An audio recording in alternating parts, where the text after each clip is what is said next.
So gusto na naman palabasin nito ni Pinky na si Marcoleta ay humingi ng pera o proyekto kay Bunuan. Kapalit ng pagiging para ma-appoint si Bunuan. Putragis to si Lacson talaga, malakas talaga tama sa utak nito eh. O si Ping Lacson daw, may gusto na naman imbestigahan yung commission on appointment sa pag-appoint kay Bunuan. Gago. Tanga ka talaga. Ano na naman ang gusto mong imbestigahan? Eto na nga, nandito na yung 18 Marines. O 16 na lang dahil yung dalawa hindi yata nagpapakita na. Pero may 16 na Marines na naglalabas ng kanilang mga statements, saloobin, patungkol sa mga nakatanggap ng maleta, nakatanggap ng pera, sobre-sobre, tawag dyan, paper bag na pera, multimillion na mga pera. Bakit hindi yun ang imbestigahan mo? Meron ka na naman bagong gustong imbestigang, hayop ka. Meron ka na naman bagong pangtapal sa katarantaduhan nyo dyan sa Senate Blue Ribbon Committee. Ito namang Commission on Appointment, padrino system daw sa Commission on Appointment. Pakinggan natin to, maiinis kayo. Scandal. Iniimbestigahan din ni Senate Blue Ribbon Committee Chairman Panfilo Lacson ang iba pang infrastructure projects ng gobyerno. Nadiskubre kasi na may mga hiningi umanong proyekto ang isang miyembro ng Commission on Appointments. Nalaman daw niya na may hininging proyekto para sa Commission on Appointment na taga-Kongres, CA. Kasi itong si Bunuan, mga bossing, ano yan, natatayo siya sa harap ng Commission on Appointment at sasagutin niyan lahat ng mga katanungan para ma-confirm siya bilang isang DPWH Secretary. Tangina nyo, niloloko nyo pa kami. Malamang yan, yung congressman na sinasabi mo na yan, malamang yan, Duterte-aligned congressman na naman yan. Ito lang yan Itong si Bunuan, ang naglagay dyan, si Bongbong. Si Bongbong Marcos ang naglagay dyan. Appointee ni Bongbong yan. Si Bongbong Marcos ang appointing authority. Kino-confirm lang yan ng Commission on Appointment. Sa tingin mo, kung inilagay yan ni Bongbong Marcos dyan sa posisyon na yan, tingin mo ang Committee on Appointments, kailangan pa nilang humingi ng proyekto kay Bunuan para lang ma-confirm si Bunuan? Tanga. Yang mga appointment na yan, yung mga inilagay ni Bongbong dyan sa mga posisyon na yan, yan yung mga gagawa ng pagnanakaw para sa kanila. Ito akin lang to. Malamang mali ako. Pwedeng mali ako. Pero inilagay ko yan sa posisyon na yan for the purpose na sa DPWH mangungulimbat ng pera yan na ipapadeliver sa amin. Yun na nga yung sinasabi nila ng mga 18 Marines, sila Gutesa eh. Yun na nga yung sinasabi ni Zaldico eh. Nilagay si Zaldico dyan sa Congress para yung pera ng Pilipinas putangin na nakawin at ibigay dito sa magpinsan na ito. At ang nagdi-deliver yung mga Marines na yan, 100 mahigit na mga Marines na yan. Ngayon, eto si Bunuan, inilagay yan precisely dyan sa posisyon na yan ni Bongbong para imanipula yung sindikato dyan yung sindikato dyan sa DPWH. Sabi ko nga sa inyo, yan si Alcantara, si Bernardo, yan yung mga putang inang may-ari ng iskandalo na ito. Sila ang talagang promotor ng katarantaduhan dyan sa DPWH. DPWH lang yan. Meron ding Alcantara at Bernardo sa ibang mga ahensya ng gobyerno na nagpo-procure tayo o may pera na involved. Pero dito sa DPWH, tatlo ang satanas dito. Yan si Bunuan, yan si Alcantara at saka si Bernardo. Pero si Alcantara at Bernardo, ibang mga administrasyon pa, tarantado na yung dalawa na yan. Napapalitan yung mga DPWH secretary. Yung DPWH secretary, ino-offer na nitong dalawang ulol na to, yung yung pagnanakaw nila diyan, aaprubahan na lang nitong DPWH secretary na under my administration. Sige, pwede yan. Pero halimbawa ako, administration ni Duterte, naglagay siya. Halimbawa, si Mark Villar nilagay niya. And then si Mark Villar hindi corrupt. Yung scheme na ginagawa ni Alcantara at saka ni Bernardo na Ghost Project, alam nila na hindi uubra at hindi nila mababayaran o hindi sila magiging kasapakat si Mark Villar noong panahon. Hindi ko sinasabing totoo to, pero example lang to. Ang gagawin nila, mamananahimik muna sila. Sige, pakunti-kunting kurakot lang tayo. Overprice lang tayo ng mga proyekto. Kasi may mga proyekto na gawa nung panahon ni Pangulong Duterte, pero ngayon talaga wala ghost eh. So ngayon, nung nilagay si Bunuan dyan, itong dalawang ulol na ito, Alcantara at saka Bernardo, pwede na natin tong kasi magnanakaw yung nag-appoint dito eh. So kausapin natin, sir. Meron activate ba namin yung yung Ghost Project natin? Scheme natin, yung tawag dyan, yung basta scheme, yung scheme natin, i-activate ba natin? Sige, activate mo. Kaya activated na naman yung mga ulol na yan. So depende sa administrasyon eh. The corruption in DPWH has been there for the longest time. or since forever, nandiyan na yung ano na yan, yung corruption na yan, depende sa administrasyon kung i-activate yung corruption na yan o hindi. Kapag hindi inactivate, magtatrabaho matino mga yan. Pero pag inactivate mo, magnanakaw yung mga yan. Ganyan ang ginagawa. So si Yusek Bernardo at si Alcantara, yan talaga ang salot sa lipunan. O yan yung may hawak nung ano na yan, kung paano ninanakaw ang pera, ino-offer lang nila yan sa mga politiko. Tapos yung mga politiko na inoferan nila, putangin na ngayon, nilalaglag nila. Mga nakakulong ngayon yung mga politiko na yan, or pwedeng makakulong yung mga politiko, tapos sila state witness, tarantado. Eh sila ang pinuno dyan, sila ang utak. Gago, di ba? Tangin na, sabi ko nga sa inyo, lokohan portion talaga itong mga nangyayari na ito eh. So ngayon, si Bonoan inilagay dyan for that reason. Anong sinasabi niya? Ang pinsan ni Bongbong Marcos si Martin Romualdez. Do you think kung napilit nga ni Martin Romualdez pumirma yung mga pumirma sa impeachment ni VP Sara, ito pa kaya i-appoint lang to, ilan lang yung commission on appointment member ng CA diyan sa Congress, hindi ba kayang sabihan ni Romualdez yan hoy, confirm niyo yan kasi diyan manggagaling lahat ng mga malita natin. O hindi ba? So, kalokohan na naman tong ginagawa ni Ping Lacson na to, parang baliw talaga to eh. Kung ano-ano iniimbestigan, eto na nga, completos recados yung sinusumbong ng Marines kung hindi niya imbestigan, tas etong katarantaduan iniimbestigan para lang masabi may ginagawa siya eh. Para sa confirmation ni dating DPWH Secretary Manuel Bonoan. Ang detalye sa Agenda Weekend Report ni Dexter Ganibe ng Abante.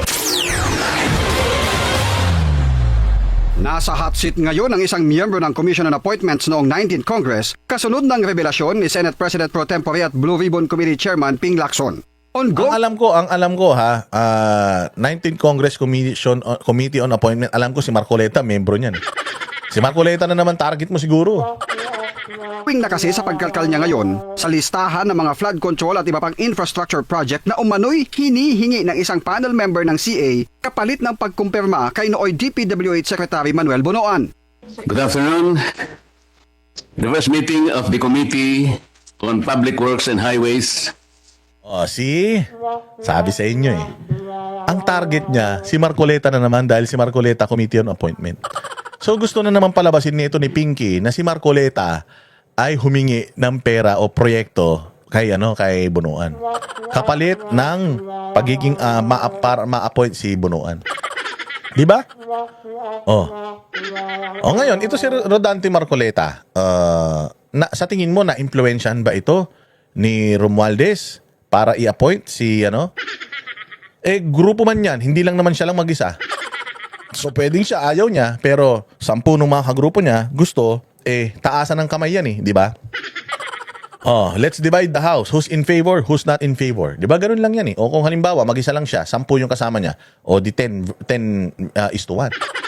So talagang siya lang yun yung sinasabi natin dito. Na ito na naman, papunta na naman ito doon kay Rodante Marcoleta. Nasasabihin na naman niya, corrupt na naman si Rodante Marcoleta. So gagawa siya ng paraan just to destroy Marcoleta.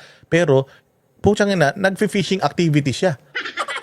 Fishing expedition pala, activity. Fishing expedition. Nag-iimbestiga siya para madiin si Marcoleta. Pero eto na yung sa mga 18 Marines, ready na sila. Eto na kami, sir. Gusto na namin. Go na. Tara na. Ayaw naman niya. Walang hiya talaga. So ito, si Marcoleta na naman ang target niya. Of the Commission on Appointments in the first session of the 19th Congress is hereby called to order. November 22, 2022 nang isailalim sa CA confirmation si Bonoan, kung saan chairperson ng CA Committee on Public Works and Highways si nooy Sagip Well, according dito sa aking kaibigan, ang members daw ay si Villafuerte, Aurelio Gonzales, Isidro Ungab, Marcelino Libanan, Dan Fernandez, Johnny Pimentel, Rodolfo Albano, Cesar Herrera, Eduardo Gullas, Jervil Luistro, Adrian Amatong, Ruth Mariano. Wala naman pala si Marcoleta. Bakit si Marcoleta pinakikita nyo dyan? Di ba? Ayun yung members yun yung members. Wala namang Rodante Marcoleta dito. 19th Congress to, Commission on Appointments Wala naman si Marcoleta. Diyan kasi sa Senate, si Cynthia Villar, Bongo, Bato de la Rosa, Tolentino, Marcos, Bong Revilla, Grace Po, Joel Villanueva, Rizon Tiveros, Juan Migsubir, Escudero. Ayun na. Baka ilalaglag na naman ni Ping dito si Escudero at saka si Bong Revilla. Sasabihin na naman nila na yung mga taga-Senate na member ng Commission on Appointment humingi kay Bonoan ng proyekto. Baka si Revilla na naman ilalaglag niya rito, si Villanueva at saka si Escudero dahil nandito sila Pati si walang hiya naman talaga. Oh. So wala sa CA si Marcoleta, pero tinan mo dito sa bilyonaryo yung pinapakita si Marcoleta. Bakit hindi naman according dun sa nakita kong listahan hindi wala si Marcoleta ron, pero bakit si Marcoleta nandito? Oh. Marcoleta na naman. Party List Representative Rodante Marcoleta. Ang mga miyembro noon mula sa House of Representatives ay sina Bacolod Representative Greg Gasataya, Iloilo 4th District Representative Perjedel Biron. Wala yung mga yan. Iba yung tinitingnan ko ganun. House of Representative members of some of the House members included. Wala yung mga sinasabi na yan but anyways, paniwalaan natin to. Balita ito So si Marcoleta pala talaga. Wala doon sa listahan ko kasi tiningnan ko lang sa Google.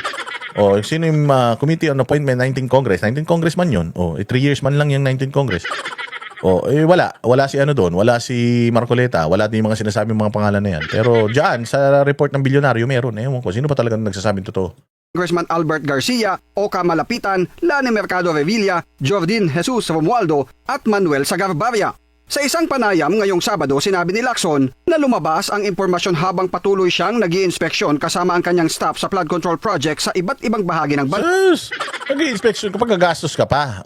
Meron na ito yung sinasabi ng Marines. Pakikinggan mo na lang, sasalain mo na lang, gigisahin mo na lang sila sa committee mo, hindi mo magawa. Bakit? Damay kayo? Damay yung ibang mga senador dyan? Bakit? Hindi nyo kaya? Wala pala kayo Para matukoy kung alin ang posibleng maanomalya o guni-guning proyekto. Saad ni Lacson na may impormasyon siyang hawak na sa pagdinig ng So yan na may impormasyon mong hawak. Puro ka impormasyon na hawak. Meron ka impormasyon na hawak na 70 plus na mga congressman ang kontraktor. Putang inang yan. Hanggang ngayon, wala kang pinatawag dyan sa Senado. Hindi ba? May privilege speech ka pang nalalaman na ganun. Pucha, kala namin talaga magtatrabaho ka sa Blue Ribbon Committee. Yung pala, kinuha nyo lang kay Marcoleta yan para pagtakpan itong mga hudas na ito at yung mga kalaban nyo dyan sa Cavite. Matrabaho ninyo. Yang si Bong Revilla para trabahuhin ninyo dahil alam ninyo ang mga Revilla sa Cavite malalakas. Ang mga Lacson, mga taga Cavite yan. Ang mga Rimulya, taga Cavite yan. Kaya kita mo, tinitira dyan sa Cavite, dalawa. Si Barzaga at saka ang mga Revilla. Ano ba kasi ang plano ng Lacson, Tolentino at saka ng mga Rimulya dyan sa Cavite? Makuha ninyo yung Cavite, matanggal ninyo yung mga Barzaga at saka yung mga Revilla. Ay talaga, sasama ng mga ugali nyo CA sa confirmation ni Bunuan bilang DPWH Secretary, naging kasangkapan ang confirmation para makapag-appropriate o makapagsingit ang hindi pa niya pinapangalanang CA member. Yan na naman sa hindi pinapangalanan. Dito nga sa 18 na Marines, pinangalanan na nila lahat ng mga dinilibera nila. Iimbestiga mo na lang. So, gawaing Boying Rimulya din yung ginagawa mo na meron akong intel na nung panahon ni Pangulong Duterte, may na-deliver, pero hindi ko pwedeng pangalanan. Ganon din ang ginagawa mo. Ano yan? Magkaklase kayo? Ano yan? Parehas kayo na script? Kakapal ng mga mukha na itong mga to, no? Pero sabi ni Lacson, nagaling kay dating DPWH Undersecretary Roberto Bernardo ang impormasyon. Galing na naman sa putang ina nito yung impormasyon. Ito nga ang satanas Yan nga ang demonyo Yan nga ang totoong magnanakaw sa pera ng taong bayan Mantakin mo, sila yung naglalaban ng pera sa kasino. Sila yung nagbubuo ng bulto-bultong pera diyan sa ibabaw ng mga bilyaran. Sila yan. Sila kumukolekta ng mga pera. Tapos ngayon, putsang ina, pinakikinggan natin yung mga kriminal. Yung mga magnanakaw, sila pa ngayon yung nagsusumbong ng mga tao, samantalang sila talaga yung mga pinuno ng pagnanakaw na yan. Ako ba, halimbawa ako senador, sasabihan ko ba sa'yo kung paano ka magnanakaw, ganito gawin mo? Hindi yun. Ito, matagal na siyang nasa DPWH. Alam na nila kung paano gumagana, nahanapan na nila ng lahat ng butas ang sistema at proseso dyan. So meron sila ngayon scheme. Meron silang scheme o meron silang tawag dito, plano in order. Yung plano in order na yon, i-aalok nila yon. Mr. Senator, meron ako dito. Meron ako ditong project na ready na, pwede ba kitang gamitin? Tapos bibigyan na lang kita ng komisyon. Gagamitin kita kasi may request kang project, bibigay ko sa iyo yung proyekto, pero bibigyan kita ng komisyon. Itong proyekto na to, uululin namin. Ghost project to. Kami rin naman na mag-a-approve, kami rin naman ang pipirma, kami rin naman ang magbibigay ng kung kaninong mapupunta ito na contractor. So gagamitin lang namin yung pangalan mo dahil meron kang request, gagamitin lang namin yung request mo. Okay sa'yo?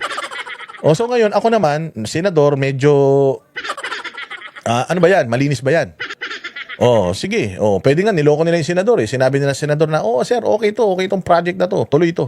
Oh, sa'yo ko ibibigay. Oh, tuloy 'yan." Hindi naman alam no kung ako senador, di ko alam na hindi na ghost project 'yan. Basta ang alam ko, meron akong request at serbisyo yung ibibigay ko sa mga constituents ko. 'Di ba? So itong scheme na to diyan sa DPWH, itong mga to ang arkitekto, sila talaga ang gumawa o sila talaga ang merong alam kung paano gagana itong katarantaduhan. Inaalok lang nila yan. Inalok nila sa DPWH, inalok nila sa head, inalok nila sa speaker, baka inalok din nila sa presidente o kung kanino man. No. Tapos i-activate lang sila o sige, go yan. Hindi kayo mababasyo. O kaya gagawin nila, nagkabistuhan, putyang inang yan, bumagyo, bumaha. Kasi kung hindi naman bumagyo at bumaha, hindi naman namatay yung maraming tao, hindi naman lalabas tong issue na to eh. And again, this is just the tip of the iceberg ah. Marami pang mga corruption sa Pilipinas na dapat na binabantayan natin, pabantayan natin dahil yung 805 billion na dinideliver netong mga militar na to, hindi yan dyan lang sa flood control. Nagkaroon lang sila ng idea na baka sa flood control kasi ito na lumalabas na Malaman-laman namin, putya yung pera pala na inaano ni Zaldico, akala namin galing sa negosyo niya, walang hiya, siya palang appropriations. Pera pala ng Pilipinas yan, pera pala namin, ang bigat ang binubuhat namin, binabala sa mga congressman, sa mga senador, tapos walang hiya, wala kami nakukuha, binigyan kami ni Bonoan, 3,000 lang. Pera namin yan, tax namin yan. Etong mga to, ang mga may kasalanan talaga yan, yung Bernardo, yung Alcantara, kaya nga yan ginawang state witness dahil lahat ng mga dinideliveran nila ng pera, lahat ng mga idinamay nila sa kanilang sindikato, dinamay lang yun yung mga inilalaglag nila para marami ang maipakulong. Marami ang makasuhan, kunyari marami ang nakulong. Pero sa totoo lang, enough na makulong na lang ito tsaka yung Alcantara tsaka yung mga kasapakat nila dyan sa sa matataas na posisyon, yan lang ang mga most guilty. Yung mga dinadamay nila ngayon, wala yan. Barya lang yan. Barya lang. Dinamay lang nila yan dahil ginamit nila yung mga allocations ng mga senador, congressman na yan para sa kanilang, para lang meron silang pambangga doon sa kanilang sindikato, mga ginagawa ng sindikato nila. May pambangga lang sila, request ni ganito, request ni ganyan. Oo, pero sa totoo lang, mga nadamay lang yung mga yun. Walang kinalaman yung mga yun. Itong may mga kinalaman dito. Kung sino yung unang makukulong, yun yung walang kinalaman. Yung mga nasa laya, yan yung may kinalaman. Kaugnay ng pagsasamantala ng di pinangalanang kongresista na humingi ng mga proyekto kay Bonoan kapalit ng kumpirmasyon nito. Noon ding November 22, 2022, inaprobahan ng Commission on Appointments ang confirmation ni Bonoan. There is a motion to recommend to the plenary for the Commission to confirm the ad interim appointment of Secretary Manuel M. Bonoan. Secretary. Diba? Si Marcoleta na naman target niya. Dahil binibisto siya ni Marcoleta na pinagtatakpan niya yung administrasyon. Si Marcoleta na naman target niya. Of Department of Public Works and Highways. The chair hears no objection. The motion is approved. Congratulations, Mr. Secretary. Tuloy, Ani Lacson, ang pagsusuri ng kanyang team sa mga flood control project kabilang ang sa Metro Manila at ang... Yes. Tuloy ang pagsusuri. Tuloy ka mo, ang pagtatakip mo. Sa mga amo mo. Walang hiya